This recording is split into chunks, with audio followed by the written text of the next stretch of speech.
Assalamualaikum warahmatullahi wabarakatuh. Perkenalkan saya Rihandayani Nasution dengan NIM H07120. Di sini saya akan menjelaskan bagaimana cara menggunakan aplikasi SPSS dan RStudio untuk menganalisis data hasil penelitian. Oke, di sini saya sudah punya dua contoh soal yang akan kita coba kerjakan menggunakan SPSS dan RStudio. Tapi pertama-tama kita analisis dulu ini jenis soalnya, atau lebih tepatnya itu jenis rancang percobaan pada masing-masing soal itu jenis rancang percobaan apa. Ini gunanya untuk memudahkan kita untuk melakukan analisis lebih lanjutnya nanti. Nah, soal nomor 1, ini ada disebutkan bahwa dilakukan percobaan pot untuk mempelajari pengaruh pemberian pupuk CaCO3 dan rok fosfat terhadap pH tanah, pH tersedia, N total, dan hasil kacang tanah oksisol di rumah kaca UNS. Nah, dari kata-kata yang saya highlight ini sudah bisa kita tentukan rancangan percobaannya apa. Nah, yang pertama itu ada pupuk CaCO3 dan rok fosfat. Ini dia menjadi faktor, karena faktornya dia berarti dia ini masuknya ke rancangan faktorial. Kemudian dilakukan di rumah kaca UNS, artinya kondisi percobaannya ini dilakukan pada kondisi lingkungan yang homogen atau relatif sama antar perlakuan. Sehingga nomor 1 ini dia masuknya rancangan acak lengkap faktorial atau RALF.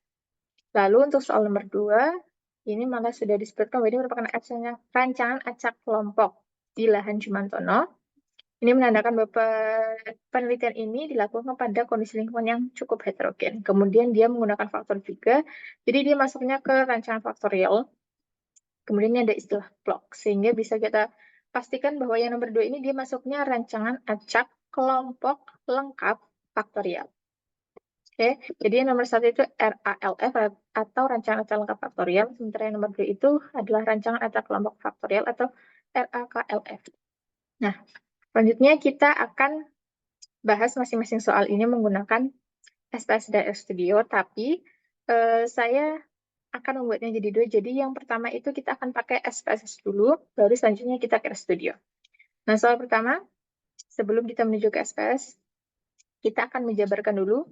Karena tadi kan sudah diidentifikasi nih jenis rancangan percobaannya apa. Kemudian sekarang kita harus menjabarkan terlebih dahulu data hasil penelitiannya.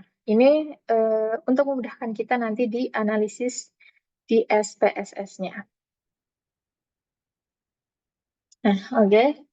Ini kalau bisa dilihat dari Excel ini sudah saya jabarkan data dari yang soal nomor 1. Nah, bagaimana sih cara menjabarkan datanya? Nah, yang perlu diperhatikan di sini, dua faktornya yaitu si pupuk CaCO3 dan pupuk fosfat. Ini mereka terdiri dari 3 taraf, di mana kalau CaCO3 itu dilambangkan dengan huruf K, dan ini ada 3 taraf ya, jadi ada yang 0 gram atau K0, 2 gram K1, dan 4 gram itu K2. Sementara pada pupuk fosfat ini juga sama ada 3 taraf dengan dilambangkan dengan huruf P. Yang pertama ada P0 dengan 0 gram, kemudian P1 dengan 2 gram, dan P2 dengan 4,5 gram. Artinya tadi ada 2 faktorial, dan masing-masing faktorial terdiri dari 3 taraf, sehingga 3 dikali 3 itu ada 9. Artinya ada 9 perlakuan, tapi kemudian di sini ditambahkan percobaan dilakukan dengan 4 ulangan. Artinya masing-masing perlakuan, 9 perlakuan itu diulang 4 kali, sehingga 9 dikali 4 totalnya ada 36 pot percobaan. Jadi 9 perlakuan dengan 36 pot percobaan. Nah, penjabarannya yang pertama, ini ada perlakuan 1, K0, P0, artinya dosis CaCO3-nya itu 0 gram, dan dosis pupuk fosfatnya 0 gram. Nah, di Excel kita pisahkan seperti ini. Jadi ada kolom tersendiri untuk CaCO3 dan kolom tersendiri untuk fosfat, serta kolom tersendiri untuk ulangan dan parameter yang diamati. Nah, jadi K0 ini masuk ke sini, CaCO3 K0, kemudian fosfatnya P0. Nah, kemudian K0 P0 ini diulangi sebanyak 4 kali. Nah, di sini kita tuliskan juga mereka diulangi 4 kali. Nah, di sini kan 4 kali. Ini ulangan 1, kemudian ini K0 P0 ulangan 2, dan ini K0 P0 ulangan 3, selanjutnya sampai K0 P0 ulangan 4. Nah, tinggal kita masukkan saja masing-masing parameternya. Kalau di pH tanah K0 P0 ulangan 1, dia itu nilainya 4,27. Di sini kita tulis 4,27. Nah, demikian juga dengan pH tersedia, N total, dan produksi kacang tanah. Nah, itu cara untuk menjabarkan data hasil penelitian dari rancangan percobaan tersebut. Selanjutnya kita akan masuk ke SPSS. Nah, bagaimana cara kita masukkan data ini ke dalam SPSS? Cukup kita salin, tapi kita salinnya dari yang pH-nya saja. Karena nanti yang COC3 fosfat ulangan akan kita tulis ulang. Jadi kita salin dari pH sampai yang produksi kacang tanah. Kita salin semua. Lalu kita buka aplikasi SPS-nya. Tinggal kita salin. Tapi tadi karena pH itu ada di kolom nomor 4, berarti kita sesuaikan juga dia di sini terusnya di kolom nomor 4. Nah, sudah begini. Nah, ini tuh belum selesai ya, karena harus kita edit juga. Ini kan di data view. Selanjutnya kita beri variabel view. Tujuan ini untuk mengedit. Salah satunya mengedit nama, kemudian tipenya, value-nya, kemudian measure-nya. Nah, namanya ini kan kalau kita lihat di data view itu dia masih varian. Nah, ini kan belum sesuai. Jadi harus kita sesuaikan terlebih dahulu. Kalau di kolom satu ini tadi kan diisinya CH3, kemudian kolom 2 itu fosfat, ke kolom 3 ulangan, kemudian pH, ya tersedia in total dan produksi kacang tanah. Nah, tinggal kita sesuaikan nama kolomnya di sini di varian kita isi.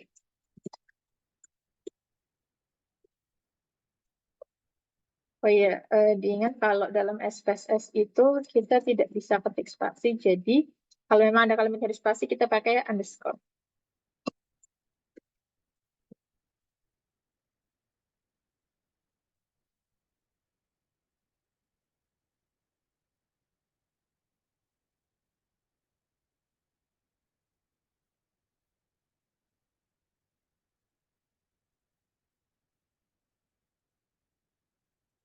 Kemudian pada tab-nya ini kita rubah ke numerik semua. Yang tujuan nanti biar di measure-nya, terutama kalau yang bagian pH tanah, ketersediaan total produksi, kalau di measure-nya itu mereka harus jenisnya itu scale. Tapi kalau misal di tab-nya ini belum kita ubah ke numerik, itu nanti pilihan scale-nya tidak muncul di sini. Jadi kita harus ubah dulu di sini semuanya numerik.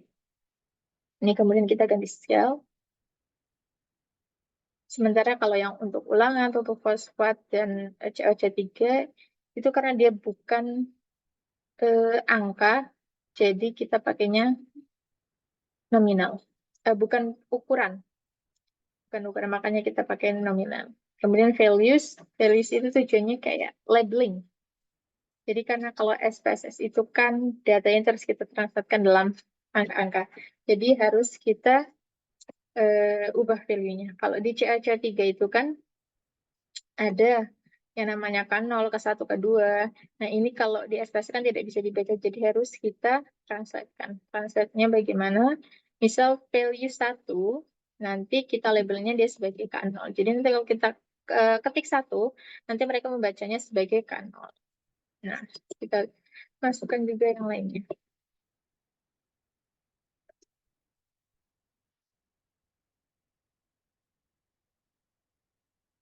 Jangan lupa untuk desimalnya diubah jadi 0 untuk yang CA3 dan fosfat serta ulangan. Kalau yang pH tanah P tersedia itu tidak perlu karena mereka ada yang 0, jadi desimalnya kita ubah jadi 2. Kemudian untuk yang fosfat itu tadi labelnya kan pakai P.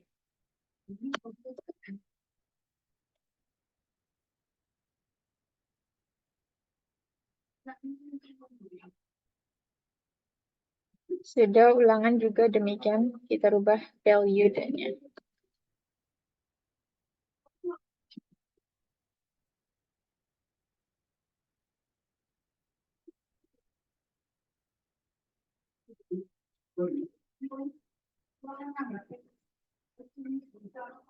Nah, ini sudah semua sudah selesai. Nanti kita klik data view. Nah, sudah dirubahkan nama kolomnya ini sudah menyesuaikan tadi yang kita isi. Selanjutnya tinggal kita masukkan data COC3 fosfat dan ulangan. Kita cek dulu. Kalau dia CO3 berarti dia K0 dulu ya. Sebanyak 3 kali.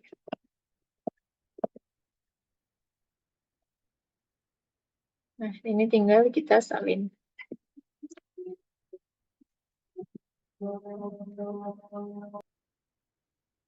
Nah, ini sudah selesai saya masukkan data-datanya. Selanjutnya tinggal kita mulai uji analisisnya. Oke, ini datanya sudah selesai saya masukkan. Selanjutnya kita akan melakukan beberapa uji analisis. Itu ada uji normalitas, kemudian uji keragaman, ANOVA, kemudian uji lanjutnya kita pakai LSD dan Duncan, kemudian terakhir ada uji korelasi. Pertama kita ke uji normalitas, ini tujuannya untuk melihat apakah persebaran data kita itu normal atau enggak. Itu bisa ditunjukkan dengan p-value-nya di atas 0,05. Kita pergi ke bagian analyze, kemudian non-parametric test, lalu legacy, lalu pilih satu sampel PS. Di sini pada tes variable list-nya, kita masukkan variabelnya itu yang scale ya, jadi si pH tanah, kemudian bed tersedia, N total, dan produksi kacang tanah. Kemudian tes distribusinya, kita akan uji normalitas, berarti kita pilih yang normal. Ini kita pilih OK. Nah, akan keluar hasilnya seperti ini. Nah, kalau kita lihat ini ujinya, uji Kolmogorov-Smirnov, tesnya ujinya, itu ditunjukkan dengan p-value-nya di atas 0,5, seperti di sini tidak ada nilai di bawah 0,5, tapi di atas 0,5 semua, sehingga ini uji normalitasnya itu, berarti data kita itu normal. Abaikan tanda negatif di sini itu bukan berarti angkanya bernilai negatif, tapi ini hubungannya negatif. Oke, selanjutnya kita ke uji ragam. Uji ragam atau disebut juga dengan uji ANOVA. Sama kita pergi ke analyze, kemudian kita pilih general linear model, kemudian pilih univariate. Nah, di sini dependent variabelnya atau variabel terikat itu adalah si produksi kacang tanahnya. Kemudian untuk fix factor-nya itu adalah faktor yang kita dapat kendalikan, yaitu si CaCO3 dan pupuk fosfatnya. Ingat, karena ini merupakan rancangan percobaan acak lengkap faktorial, bukan kelompok, sehingga ulangan itu tidak dimasukkan pada fix factor, pada analisisnya. Kemudian kita pilih model, kita pilih build terms, kita klik CaCO3, kita pindahkan ke model, kemudian pupuk fosfat. Lalu interaksi antara si CaCO3 dan pupuk fosfatnya juga kita masukkan. Nah, sudah, kemudian kita klik continue. Selanjutnya kita ke post hoc. Ini untuk uji lanjutnya, uji LSD sama Duncan-nya. Sama kita yang mau kita uji adalah si pupuk fosfat dan CaCO3 ini kita masukkan. Kemudian di equivariance assume, kita klik yang LSD sama Duncan. Lalu kita klik continue. Kemudian kita ke EM means. Ini di sini kita pilih yang overall untuk display mean force-nya. Kemudian kita klik continue, kemudian kita klik OK. Oke, ini hasilnya di tabel test of between subject effect. Ini merupakan hasil dari uji ragamnya atau tabel ANOVA-nya. Nah, yang perlu diperhatikan adalah nilai sig-nya. Ini kalau pada uji ragam itu dia bernilai signifikan kalau sig-nya, nilai sig-nya itu di bawah 0,05. Kalau di sini yang di bawah 0,5 itu hanya CaCO3 dan CaCO3, interaksi CaCO3 dengan pupuk fosfat. Sementara kalau pupuk fosfat ini nilainya sudah di atas 0,05 sehingga dia tidak signifikan, lalu tidak berpengaruh. Tapi kalau CaCO3 ini signifikan sehingga berpengaruh, dan interaksi CaCO3 dan fosfat juga berpengaruh. Nah, ini dibuktikan dengan uji lanjutnya. Pertama, uji lanjut pada CaCO3 menggunakan LSD. Ini kita lihat nilai sig-nya. Pada K1 dia bernilai 0,60, sementara K2 bernilai 0,00, dan K0 bernilai 0,60. Artinya, pada K1 dan K0, karena mereka bernilai di atas 0,5, ini mereka tidak signifikan. Sementara K2 ini signifikan karena dia 0,00. Lalu, ini dibuktikan juga dengan uji Duncan-nya, di mana pada taraf CaCO3 ini terdapat dua kolom. Jadi ada subset 1 dan subset 2, di mana taraf yang berada dalam satu kolom artinya mereka tidak berbeda nyata atau tidak signifikan. Sementara kalau berbeda kolom artinya mereka berbeda nyata atau signifikan. Nah, di sini bisa dilihat kalau K0 dan K1 ini mereka berada dalam satu kolom artinya mereka itu tidak berbeda nyata atau tidak signifikan. Tapi antara K0 dengan K2 ini mereka berbeda nyata karena berada di dua kolom yang berbeda. Demikian juga dengan K1 dan K2, ini mereka berbeda nyata atau signifikan karena berada di dua kolom yang berbeda. Jadi, hasil uji LSD dan Duncan-nya membuktikan bahwa yang signifikan itu hanya K2. Oke, selanjutnya untuk pupuk fosfat, ini uji LSD-nya, kita lihat nilai SIP-nya semuanya ini di atas 0,05. Jadi mereka tidak signifikan semua atau tidak berbeda nyata. Dibuktikan juga dengan uji Duncan-nya, di mana mereka hanya berada dalam satu kolom. Sehingga baik terfenol PDP1 ini semuanya tidak berbeda nyata. Jadi uji lanjutnya sudah membuktikan bahwa sama seperti tadi yang ada di uji ragamnya. Nah, ini sudah selesai uji normalitas, uji ragam, dan uji lanjutnya. Selanjutnya kita akan uji korelasi. Uji korelasi ini tujuannya untuk mengetahui hubungan antar variabelnya. Nah, uji korelasi kita lakukan sama kayak tadi. Kita pilih analyze. Kemudian di sini kita pilih correlate atau korelasi dan pilih bivariate. Lalu di sini kita pilih yang scale juga sama. Jadi pH, kemudian P tersedia, N total, dan produksi kacang tanah. Oke, correlation coefficient-nya kita pakai yang Pearson, kemudian test of significance-nya kita pakai two-tailed. Kita klik OK. Nah, ini dia hasil uji korelasinya. Nah, ini hasil tabel korelasinya di sini. Kalau pada korelasi ini sama kayak tadi, jadi p-value-nya itu di bawah 0,05 untuk signifikannya. Jadi, kalau di korelasi itu signifikannya itu dia ditandai dengan tanda bintang. Dan ada juga tanda negatif di depan angka. Kalau tanda bintang artinya kalau angkanya itu diikuti tanda bintang di belakangnya artinya itu bernilai signifikan atau berbeda nyata. Dan kemudian kalau ada tanda negatif di depan angka artinya korelasinya berarti bukan nilainya itu bernilai negatif tapi korelasinya itu bernilai negatif di mana ketika faktor A ditambahkan berarti faktor B itu menurun. Begitu sebaliknya. Tapi kalau tidak ada tanda negatif di depan angka artinya korelasinya itu positif. Di mana kalau penambahan A maka akan meningkatkan faktor B juga. Nah, di sini kita baca langsung saja ke produksi kacang tanah ya. Misalnya ini korelasi antara produksi kacang tanah dengan pH tanah. Ini nilainya 0,571 dengan bintang 2. Artinya tidak ada tanda negatif. Ini merupakan korelasi positif dan sangat signifikan. Ini juga ditunjukkan dengan nilai SIG two-tailednya itu 0,00 di bawah 0,05. Sehingga kenaikan pH tanah ini diikuti dengan kenaikan produksi kacang tanah. Demikian juga dengan P tersedia dan N total, di mana ini sama, mereka signifikan semuanya dan korelasinya positif. Jadi, peningkatan pH tanah, P tersedia, dan N total tanah ini meningkatkan produksi kacang tanah juga. Oke, uji RALF sudah selesai untuk uji normalitas, kemudian uji keragaman, dan uji lanjut serta uji korelasinya. Selanjutnya kita akan ke RAKF, rancangan acak kelompok lengkap faktorial. Oke, kita masuk ke soal nomor 2 yang RAKF. Ini sedikit berbeda dari tadi yang soal nomor 1. Kalau nomor 1 tadi kan tinggal mudah kita masuk-masukkan datanya itu gampang lah ya. Kalau soal nomor 2 ini kita harus pakai simbol kita sendiri. Jadi sama kayak soal nomor 1 tadi, mereka faktornya ada 2. Ini dia pakai pupuk sama kelator. Nah, masing-masing faktor ini dia terdiri dari 3 taraf. Apa aja? Kalau yang pupuk ini ada taraf tanpa pupuk, kemudian taraf dengan pupuk organik, dan taraf dengan pupuk anorganik dan organik. Kemudian kalau yang kelatornya ini juga terdiri dari 3 taraf, ada yang tanpa kelator, ada yang pakai isolat bakteri, kemudian ada yang pakai pupuk kompos.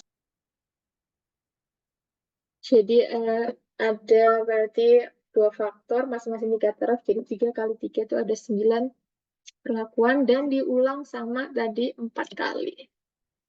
Diulang 4 blok itu sama dengan ulangan ya, jadi diulang 4 blok atau 4 ulangan. Jadi 9 kali 4, 36. Totalnya ada 36 percobaan dengan 9 perlakuan. Nah, penjabaran datanya itu bagaimana? Jadi karena di sini itu mereka nggak pakai label atau kode ya, jadi kita bikin kodenya sendiri aja. Nah, kalau di sini saya tanpa pupuk, ini saya labeli dengan A0. Ya. Kemudian dengan pupuk anorganik saya labeli dengan A1. Kemudian pupuk anorganik dan organik ini saya labeli A2. Jadi pelabelannya bebas, terserah saja. Yang penting itu biasanya diikuti huruf dan angka. Kemudian untuk kelatornya, Ini yang tanpa kelator, saya beri kode B1. Kemudian yang dengan isolat bakteri, itu saya beri kode B2. Kemudian yang pupuk kompos ya, itu saya beri B3. Nah, ini. Jadi tinggal kita jabarkan satu persatu lagi kayak tadi. Pertama ini ada yang tanpa pupuk A0 itu ada 12.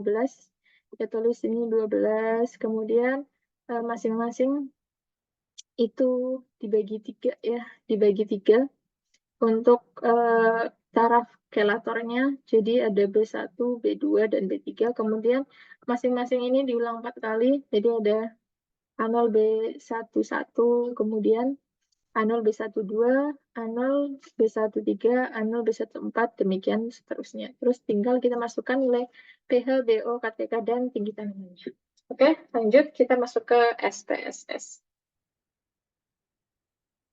Oke, ini datanya untuk yang RA. Rancangan kelompok lengkap faktorial sudah saya masukkan. Sekarang kita akan uji sama tadi kayak yang RALF. Jadi ada uji normalitas untuk kesebaran datanya, kemudian uji ragam, ANOVA, kemudian dilanjut uji LSD sama Duncan, terakhir uji korelasi.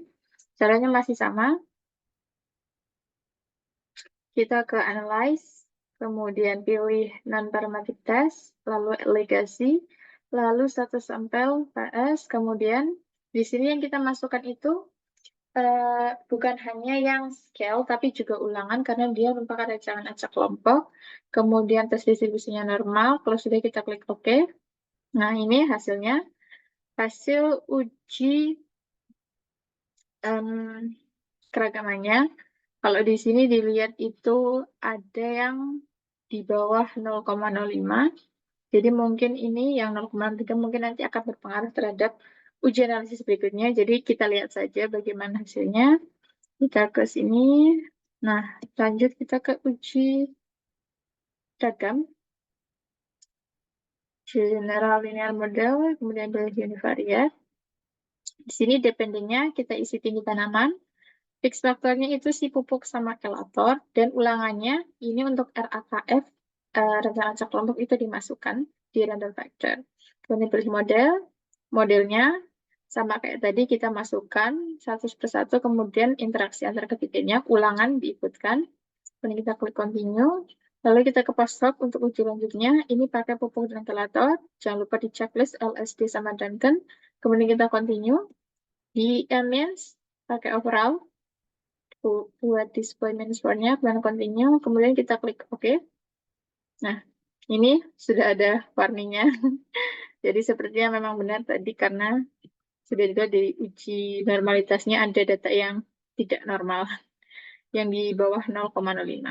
Tapi kita lihat saja bagaimana kalau di uji keragamannya ini ada error. Jadi kemungkinan besar datanya memang ada yang tidak beres. Sehingga karena sudah dari uji ragamnya ini ada yang error, tidak bisa dilanjutkan ke uji LSD maupun Duncan-nya. Ini nggak ada.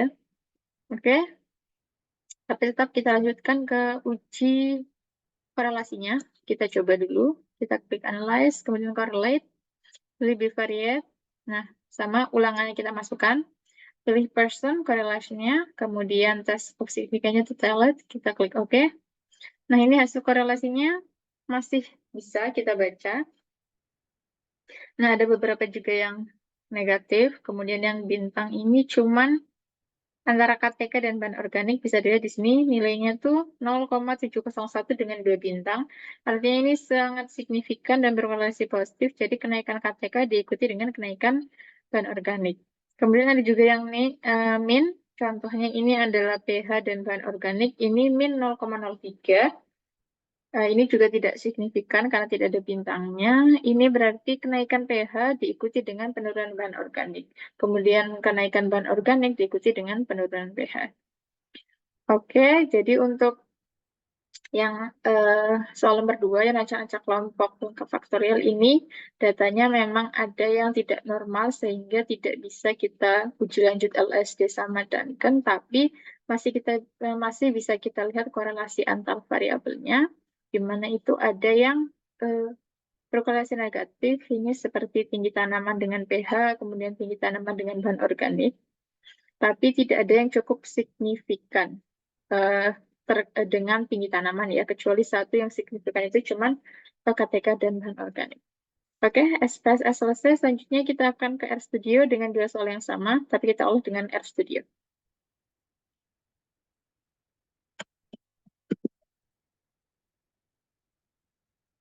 Oke, setelah tadi kita selesai dengan SPSS, selanjutnya kita ke RStudio. Langsung saja, setelah kita buka file RStudio-nya, kemudian kita new script di sini. Lalu kita simpan dulu. Kita beri nama analisis RStudio. Save, kemudian kita masukkan file Excel yang tadi sudah ada data dari soalnya itu ya. Di import database, kemudian from Excel, sini browse, lalu kita cari filenya. Ini, oke, tunggu. Nah, sudah masuk. Kemudian di sini sheet-nya kita pertama pilih yang RLF dulu.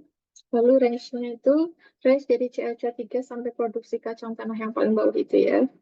Itu dari S1 sampai sebentar. Sampai G37. Di S1 sampai G37. Kemudian kita import. Yang sudah masuk di sini. Oke.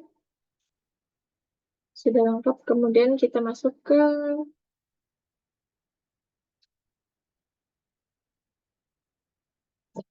selanjutnya kita masuk ke analisis RStudio-nya, script-nya. Lalu kita tuliskan yang pertama di sini adalah hashtag .ilf. Ini kita akan buat ke statistik deskriptifnya. Kita tulis str. Kemudian kita masukkan filenya praktikum pancok. Kemudian enter, lalu kita masukkan faktornya. Job ini, kemudian gelar CA3 kita define as factor sebagai faktor, masukkan lagi praktikum pancok gelar CA3, kemudian masukkan faktor yang kedua.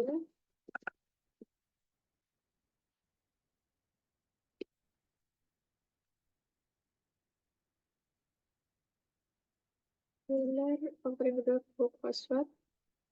Kemudian di define as praktikum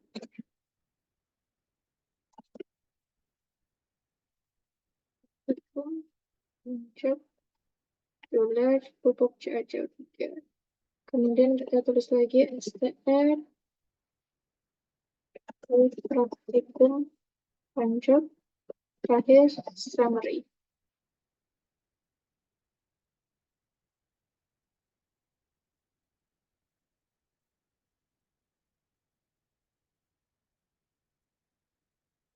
Summary, kemudian praktikum pancok. Lalu kita kan.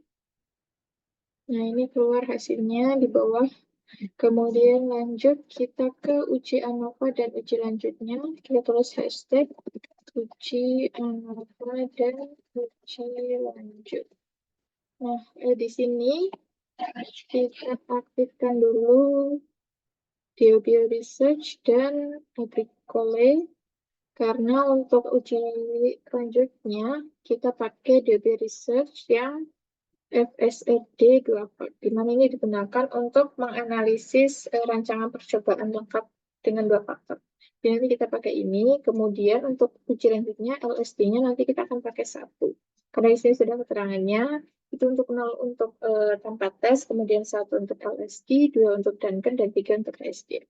Oke, di sini kita tulis FSRD tepat, kemudian tulis praktikum pancok, lalu kita masukkan eh, kolom yang ada variabel yang ingin kita uji. Kalau di RLF, ulangan tidak masuk, jadi dia mulai dari pH tanah sampai produksi kesan tanah, yaitu dari kolom 4 sampai kolom 7. Nah, di sini kita tulis koma 4,27, tutup kurung, lalu kita masukkan faktornya. Yang pertama itu ada CaCO3, kemudian faktor yang kedua adalah pupuk fosfatnya. Lalu di sini jangan lupa kita tulis 1 untuk uji LSD-nya. Kemudian kita run. Nah, di sini sudah ada hasilnya. Yang paling bawah ini menunjukkan antara pelakuan itu mereka berbeda nyata atau tidak sih. Kalau mereka tidak berbeda nyata, atau tidak signifikan itu biasanya diikuti dengan grup yang sama. Kalau berbeda nyata itu diikuti dengan grup yang berbeda. Contohnya K2P1 dan K2P0 ini tidak berbeda nyata karena sama-sama diikuti huruf A, tapi antara K2P0 dengan K1P1 itu berbeda nyata karena diikuti dengan huruf yang berbeda. Oke. Kemudian untuk tabel ANOVA-nya di sini juga ada. Nah, ini adalah tabel ANOVA dari yang RALF-nya. Oke, selanjutnya kita ke uji korelasinya. Kita tulis dulu hashtag korelasi. Kemudian di sini kita tuliskan correlation, pilih yang ini. Lalu kita masukkan praktikum, panjok. Lalu kita pilih sheet-nya. Sama seperti yang uji ANOVA, jadi mulai dari pH sampai produksi, jadi 4 sampai 7, tutup kurung, kemudian kita pilih metodenya, sama seperti yang di SPSS, itu kita gunakan Pearson.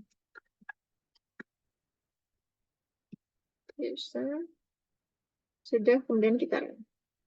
Nah, ini hasilnya. Tinggal kita perhatikan di sini p-value-nya. Oke, selanjutnya kita masuk ke RAKLF. Jadi sama seperti RLF, cuma nanti dia ada tambahan ulangan. Jadi kita kayak tadi, kita tambahkan from Excel.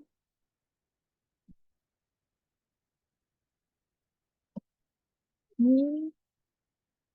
Lalu di sini kita pilih yang RAKLF. Kalau untuk RAKLF, dia dari range A1 sampai G7 sama ya. A1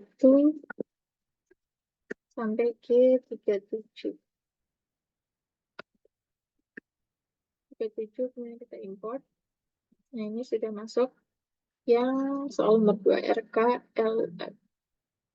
Oke, kita kembali ke script. Nah, di sini kita tulis dulu hashtagnya RKLF. Nah, scriptnya sama seperti yang RLF, jadi untuk lebih mudahnya kita salin saja yang di sini, copy, kemudian kita paste di sini. Cuman sebelum kita run, kita ubah dulu beberapa di sini contohnya, karena ini faktornya kan masih faktor RLF, kita ubah. Dan CO3 kita ubah, dia jadi si pupuk. Di sini juga kita ubah jadi pupuk. Kemudian yang pupuk fosfat kita ganti jadi kelator. Di sini juga kita ganti jadi kelator. Lalu di sini sama-sama. Kemudian kita run di sini. Nah, ini sudah keluar. Kemudian yang uji ANOVA-nya, karena di sini dia RAKLF, rancangan acak kelompok lengkap, maka ulangan itu kita masukkan. Jadi tambahannya itu kita mulai dari kolom 3. Kalau tadi dari mulai kolom 4, sekarang kita mulai dari kolom 3. Jadi di sini kita rubah jadi 3. Kemudian faktornya kita ganti, kita sesuaikan. Yang pertama itu pupuk, kemudian yang ini kelator. Sementara satunya tidak usah dirubah karena kita memang mau menguji LSD. Kemudian kita run di sini. Nah, ini keluar hasilnya. Nah, jadi dari masing-masing perlakuan ini dapat dilihat mana yang berbeda nyata dan tidak berbeda nyata. Contohnya antara perlakuan A1, B1 dan A0, B2 itu berbeda nyata. Karena tidak diikuti dengan huruf yang sama. Kemudian ini tabel ANOVA-nya. Oke, selanjutnya kita ke uji korelasinya. Di sini tinggal kita ganti jadi 3. Karena dia tadi ulangannya ikut. Kemudian kita run. Nah, ini hasil korelasinya. Nah, bisa dilihat di sini ada tanda negatifnya, berarti ada korelasi negatifnya. Oke, untuk RStudio sudah selesai, SLS juga sudah selesai. Selanjutnya kita akan mencoba menjawab soal-soal pertanyaan yang ada pada kedua soal tersebut. Pertama, soal pertama RLF, ini yang A, bagaimana hasil uji ragamnya? Nah, berdasarkan hasil uji ragamnya ini, berdasarkan hasil uji ragam, disimpulkan bahwa pemberian CO3 memberikan pengaruh yang lebih besar dibanding pemberian pupuk fosfat. Kemudian yang BE, bagaimana korelasinya? Berdasarkan hasil uji korelasi, ini ketiga parameter mempengaruhi secara positif hasil produksi kacang tanah, di mana kenaikan pH tanah, P tersedia, dan N total tanah ini akan menaikkan produksi kacang tanah. Kemudian yang C, bagaimana kesimpulannya? Nah, berdasarkan hasil analisis statistik, ini diketahui bahwa pemberian CaCO3 berpengaruh lebih besar terhadap produksi kacang tanah dengan dosis 4 gram, yaitu K2 memberikan pengaruh yang lebih besar.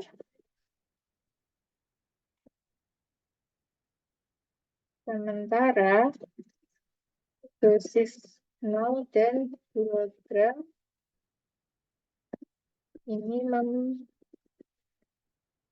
memberikan pengaruh yang sama terhadap produksi kacang tanah.